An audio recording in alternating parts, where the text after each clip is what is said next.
বিনীত গোয়েলের জায়গায় কলকাতার নতুন পুলিশ কমিশনার হলেন মনোজ ভার্মা। বিনীত গোয়েলের জায়গায় এই পদ দেওয়া হচ্ছে তাকে। এডিজি এসটিএফ করা হচ্ছে বিনীত গোয়েলকে। গানমান সিং হলেন নতুন এডিজি। অন্যদিকে জাভেদ শামীম হলেন এডিজি আইন শৃঙ্খলা। গতকালই মুখ্যমন্ত্রী জানিয়েছিলেন যে মঙ্গলবার বিকেল 4টার মধ্যে নতুন কমিশনারের নাম জানানো হবে।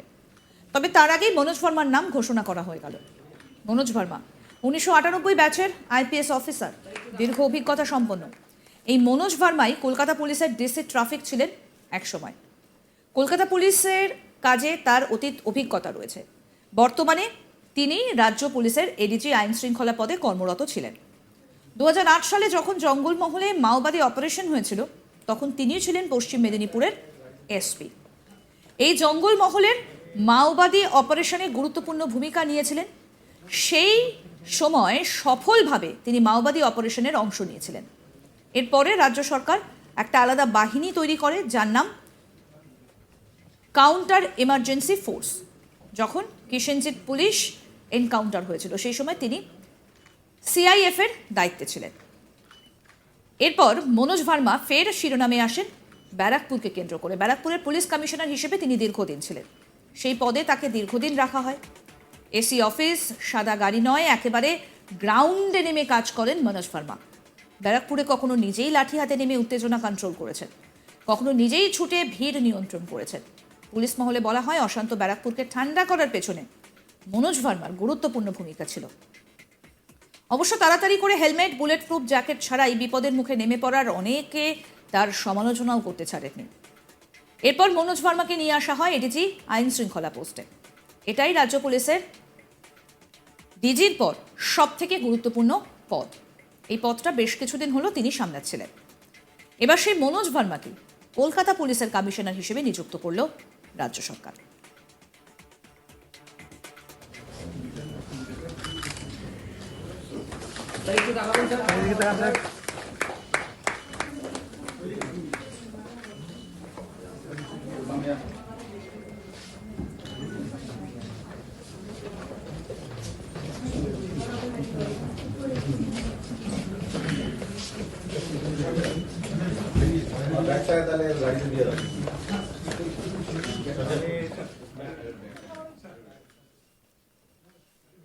বিনীত গোয়েলের জায়গায় কলকাতার নতুন পুলিশ কমিশনার হলেন মনোজ ভার্মা। বিনীত গোয়েলের জায়গায় পদ দেওয়া হচ্ছে তাকে। এডিজি এসটিএফ করা হয়েছে বিনীত গোয়েলকে। গানমান সিং হলেন নতুন এডিজি। অন্যদিকে জাভেদ শামীম হলেন এডিজি আইন শৃঙ্খলা। গতকালই মুখ্যমন্ত্রী জানিয়েছিলেন যে মঙ্গলবার বিকেল 4টার মধ্যে নতুন কমিশনারের নাম জানানো হবে। আর তার আগেই মনোজ ভার্মার নাম ঘোষণা করা হয়ে গেল। মনোজ ভার্মা 1998 ব্যাচের আইপিএস অফিসার, দীর্ঘ অভিজ্ঞতা সম্পন্ন। এই মনোজ ভার্মাই কলকাতা পুলিশের ডিসি ট্রাফিক ছিলেন একসময়। কলকাতা পুলিশের কাজে তার অতীত অভিজ্ঞতা রয়েছে। বর্তমানে তিনি রাজ্য পুলিশের এডিজি আইন শৃঙ্খলা পদে কর্মরত ছিলেন। 2008 সালে যখন জঙ্গলমহলে মাওবাদী অপারেশন হয়েছিল তখন তিনি ছিলেন পশ্চিম মেদিনীপুরের এসপি। এই জঙ্গলমহলের মাওবাদী অপারেশনে গুরুত্বপূর্ণ ভূমিকা নিয়েছিলেন। সেই সময় সফলভাবে তিনি মাওবাদী অপারেশনে অংশ নেন। এরপর রাজ্য সরকার একটি আলাদা বাহিনী তৈরি করে যার নাম কাউন্টার ইনসার্জেন্সি ফোর্স। যখন কিষেনজি এবং পুলিশ এনকাউন্টার হয়েছিল সেই সময় তিনি সিআইএফ এর দায়িত্বে ছিলেন।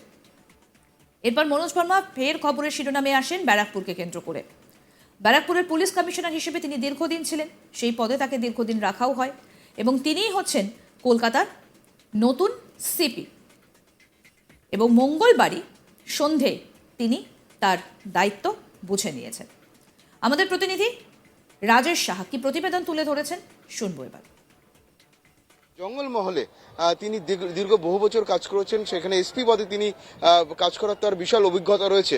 সেখান থেকে তারপরে পরবর্তীকালে মনোজ ভার্মা কিন্তু ব্যারাকপুরের পুলিশ কমিশনার হিসেবে কাজ করেছেন। তিনি ব্যারাকপুরের কমিশনার হিসেবে তার কাজ করার যেহেতু অভিজ্ঞতা রয়েছে, পাশাপাশি রাজ্যের অন্যতম গুরুত্বপূর্ণ post ADG law and order, সেই দায়িত্ব কিন্তু তিনি এতদিন সামলাচ্ছিলেন। এর আগে ডিরেক্টরেট অফ সিকিউরিটিতে অ্যাডিশনাল ডিরেক্টর পদে তিনি নিযুক্ত হয়েছিলেন। অর্থাৎ রাজ্যের নিরাপত্তা যে অধিকর্তা রয়েছে সেখানে কিন্তু তিনি সেকেন্ড পজিশনে ছিলেন as additional director in the post of ADG, যেখানে তিনি এডিজি র্যাঙ্কে ছিলেন। এবং তারপরে আমরা দেখলাম তাকে রাজ্যের এডিজি ল অ্যান্ড অর্ডার পদে আনা হয়। এই মুহূর্তে তিনি এডিজি ল অ্যান্ড অর্ডার ছিলেন, তাকে নিয়ে আসা হলো কলকাতার পুলিশ কমিশনার করে। দেখো, মনোজ ভার্মার উপর ভরসা রাখার আরও একটা কারণ হচ্ছে মুখ্যমন্ত্রী চাইছিলেন কলকাতার বাইরে থেকে কাউকে আনার করার, অর্থাৎ যে রাজ্য পুলিশের থেকে কাউকে আনা, যার কলকাতাতে কাজ করার ইদানিং কালে বা সাম্প্রতিক অতীতদিন কলকাতাতে কাজ করেনি এরকম কাউকে রাজ্য পুলিশ থেকে নিয়ে আসার চেষ্টা হচ্ছিল। এবং সেটাও একটা কারণ বলা যেতে পারে। এই নিয়ে বেশ কিছু নাম ঘোরাফেরা করছিল। মনোজ বর্মার নাম ছিল, সুপ্রতিম সরকার নাম ছিল। সুপ্রতিম সরকার এডিজি দক্ষিণবঙ্গে পদে ছিলেন, তিনিও কলকাতার বাইরে ছিলেন, কিন্তু তিনি যেটা শোনা যাচ্ছে তিনি রাজি হননি। এবং পাশাপাশি জাভেদ শামীমেরও কিন্তু নাম ঘোরাফেরা করছিল, এবং জাভেদ শামীমের তরফেও যেটা আমরা জানতে পারি তিনিও কিন্তু এই পোস্টের জন্য রাজি হননি। এবং জাভেদ শামীম তিনিও এডিজি আইবির পদে ছিলেন, তিনি এডিজি আইবি পদে ছিলেন, তাকে আজকে এডিজি আইন শৃঙ্খলা পদে ফিরিয়ে আনা হলো। তিনি তার আগে কিন্তু এডিজি আইন শৃঙ্খলার দায়িত্ব পালন করছিলেন, এবং ভোটের সময় নির্বাচনের সময় তাকে এডিজি আইবি পদে সরিয়ে দেওয়া হয়েছিল। আজকে ফের জাভেদ শামীমকে এডিজি আইন শৃঙ্খলা করা হলো, এবং এডিজি আইন শৃঙ্খলার পদে যিনি ছিলেন মনোজ কুমার বর্মা, তাকে কিন্তু কলকাতার নতুন পুলিশ কমিশনার করা হলো। এবং কলকাতার পুলিশ কমিশনার যিনি ছিলেন বিনীত কুমার গোয়েল, তাকে এডিজি এসটিএফ পদে ফিরিয়ে নেওয়া হলো। বিনীত গোয়েল কিন্তু কলকাতার পুলিশ কমিশনার হওয়ার আগে রাজ্য পুলিশের যে এসটিএফ রয়েছে, স্পেশাল টাস্ক ফোর্স, সেই এসটিএফ এর এডিজি পদেই তিনি ছিলেন। এর আগে বিধাননগরে একটি পাঞ্জাব পুলিশের সঙ্গে একটা যৌথ অপারেশনে তার নাম সামনে এসেছিল, তিনি সামনে থেকে নেতৃত্ব দিয়েছিলেন, কিন্তু তারপরে তাকে কলকাতার পুলিশ কমিশনার করে নিয়ে আসা হয়, এবং বিনীত গোয়েলকে সেই এসটিএফে নিয়ে নেওয়া হলো। এবং যেটা জানা যাচ্ছে বিনীত গোয়েলের কিন্তু ইচ্ছে ছিল এসটিএফে ফিরে যাওয়া। তিনি এসটিএফে কাজ করেছেন দীর্ঘ বহু বছর, তার এসটিএফে কাজ করার অভিজ্ঞতা রয়েছে, এবং সেখানে তিনি ফিরে যেতে চাইছিলেন। তার সেই আবেদন তিনি মুখ্যমন্ত্রীর কাছে রাখেন, যাতে তাকে এসটিএফে পুনর্বহাল করা হয়, সেই আবেদন তিনি মুখ্যমন্ত্রীর কাছে করেছিলেন, এবং তার সেই ইচ্ছাই পূরণ করেছেন মুখ্যমন্ত্রী। তার আবেদন মেনে তাকে পুনরায় রাজ্য পুলিশের এসটিএফে ফিরিয়ে নেওয়া হয়েছে।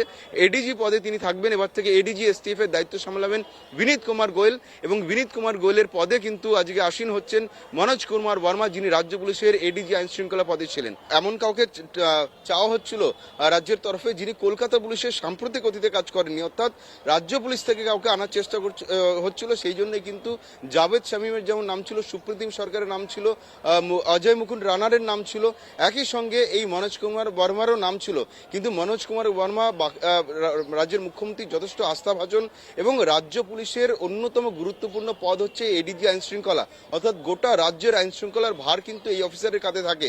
ফলে রাজ্য পুলিশের অন্যতম গুরুত্বপূর্ণ পদ সামলানো এই অফিসার, যিনি মুখ্যমন্ত্রীর আস্থাভাজন বলে পরিচিত, তার উপরই ভরসা রাখা হলো। তিনি একাধারে যেরকম তিনি বিশাল অভিজ্ঞতা রয়েছে তার জঙ্গলমহলে কাজ করার, তিনি ব্যারাকপুর পুলিশ কমিশনার সামলানোর অভিজ্ঞতা রয়েছে, কারণ সেখানেও তিনি সিপি পদে কাজ করেছেন।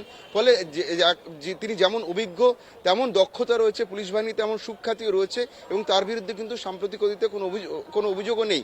পাশাপাশি রাজ্যের মুখ্যমন্ত্রী তিনি যথেষ্ট আস্থাভাজন, সেই সব দিক থেকে কিন্তু তাকেই আজকে পুলিশ কমিশনার হিসেবে বেছে নিলেন রাজ্যের মুখ্যমন্ত্রী মমতা বন্দ্যোপাধ্যায়। দেখতে থাকুন আজ তাক বাংলার ইউটিউব চ্যানেল, সাবস্ক্রাইব করুন।